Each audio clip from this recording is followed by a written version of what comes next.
Hi, everyone. Today, I wanted to talk to you about relationships.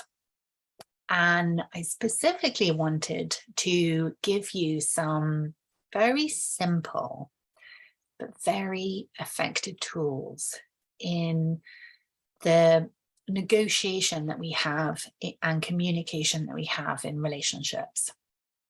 So over the next few days, I'm going to be sending out some videos, and each video will have one simple thing that I feel will be extremely illuminating, really helpful, and something that you can use straight away in any relationship that you have, to help improve communication, resolve conflict, help you move through some of the harder aspects of being in relationship with another human.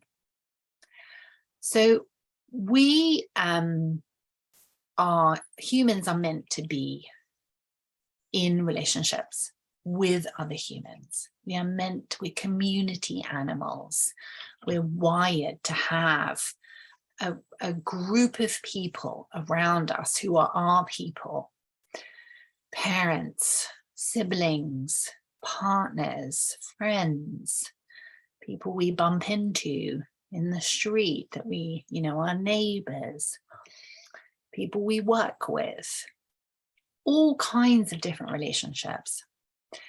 And it's kind of, I want to say, a little bit sad, but frustrating that so many of the conflicts and the challenges we have in life often are about relationships, about being in an intimate relationship with somebody and feeling like you're, miscommunicating, and you're always in a different space. You're always trying to find agreement, but it feels impossible. Dealing with parents when you're an adult and the challenges that can bring. Dealing with your siblings. So what I wanted to do today is talk about how other people in our lives often show up in their survival brain, what that looks like, and why that is so challenging for our relationships. So the thing with survival, and if you haven't watched any of my videos, or if you haven't read about me talking about survival, I will include a link to one of my articles about survival. And it's one of the kind of really fundamental pieces in the work that I do. Our survival brains take priority over every other part of our brain, our emotional brain and our executive brain. So they are, so key. They play such a big role often in those challenging parts of our life, in conflicts with other people.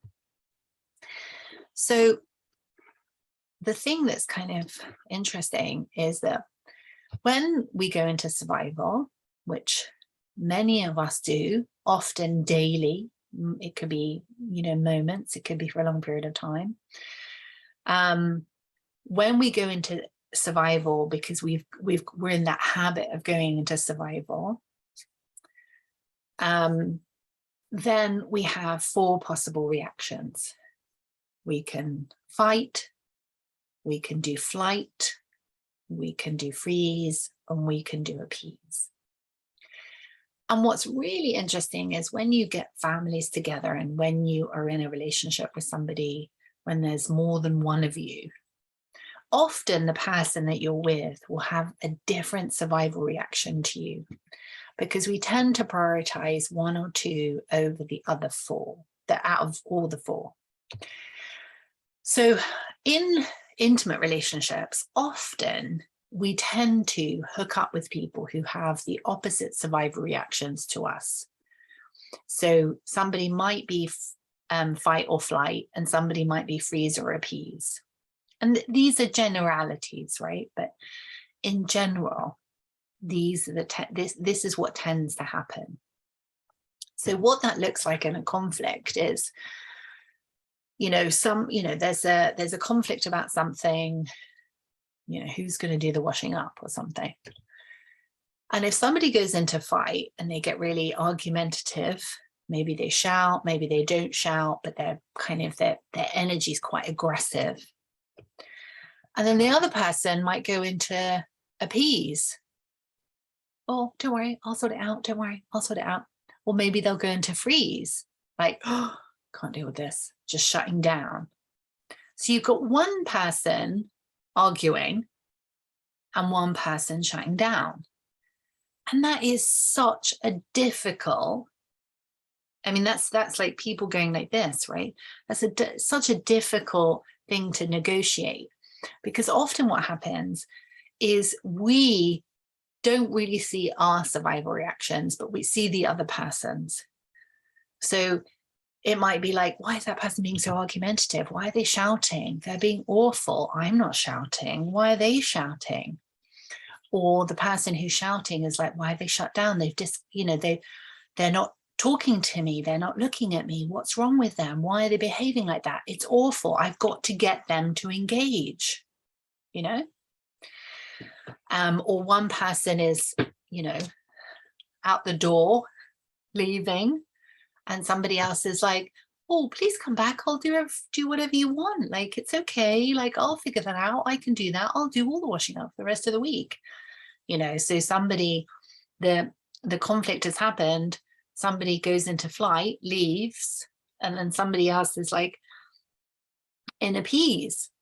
And the judgments that we have, the perceptions that we have about the other person, because they're not responding how we respond, creates so much additional conflict. It can be so confusing and frustrating. You're trying to sort something out in your way, and the other person is doing it in a completely different way. And often we just come up with the bottom line ends up being, that person's so awful. Why are they so awful? I can't believe they are so awful. Why did they behave like that? Why did they do that? But this is just to say, survival brain looks and feels awful in everyone. There is no one good survival reaction. No one is better than the other. And they all lead to us generally being inauthentic, not doing what we really, really want to do. They all lead to behaviors that we often end up feeling really guilty about afterwards. Maybe fight gets too aggressive and then feels like really ashamed afterwards. Maybe flight's like, disappears, comes back and just feels so much remorse and frustration that they can't stay in it.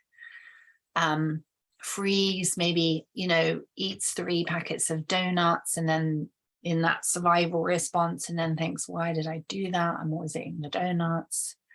Or appease, promises things because they feel so unsafe, and then feels resentful that they're being the nice one. I'm being so nice. I'm not shouting.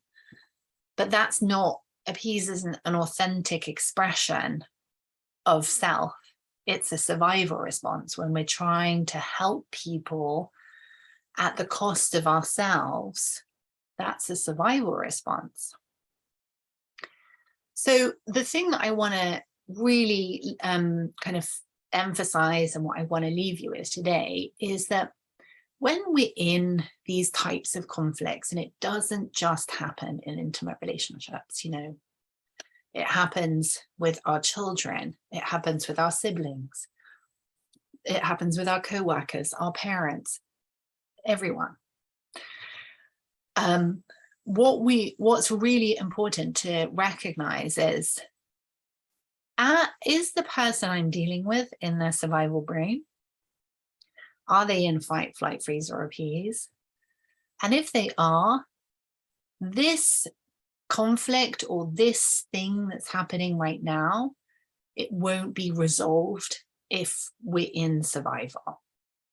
we're not going to get any resolution, any great agreements, any sorting things out so both people are happy. Nothing like that happens in survival. Only chaos, more chaos, feelings of emergency, feelings of being trapped and doomed. It's just all of that too much, those sensations of too much.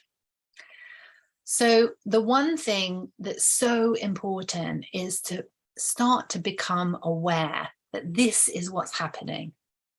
Oh my gosh, I think the person that I'm talking to is in their survival brain.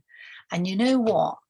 It doesn't matter what I do in this moment, I can't make any progress with this person when they're in this brain state.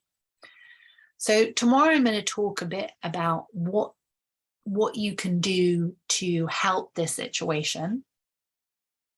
But what I would love to encourage you to do is, if you find yourself with somebody, you know, your child, your parent, your partner, and think, oh, I'm recognizing one of these reactions, to really notice it and just be like, you know what, this person isn't being inherently awful. This person is in their survival brain. And the awareness is the first step. Like, it's such a powerful thing to realize, oh, okay, this person isn't just being awful for the sake of it, or I'm not being awful for the sake of it. I'm in a part of my brain that feels like it's really under attack, or it's really in an emergency state. So I would love to hear how that lands for you, whether that's useful, and whether you recognize those dynamics, whether you recognize when you're in a conflict or you're trying to sort something out and somebody goes into their survival brain and you go into your survival brain, whether you recognize that. And then tomorrow I'm going to talk about what we do when we're with somebody in survival. And I'd love to hear your thoughts. So thanks so much. Bye.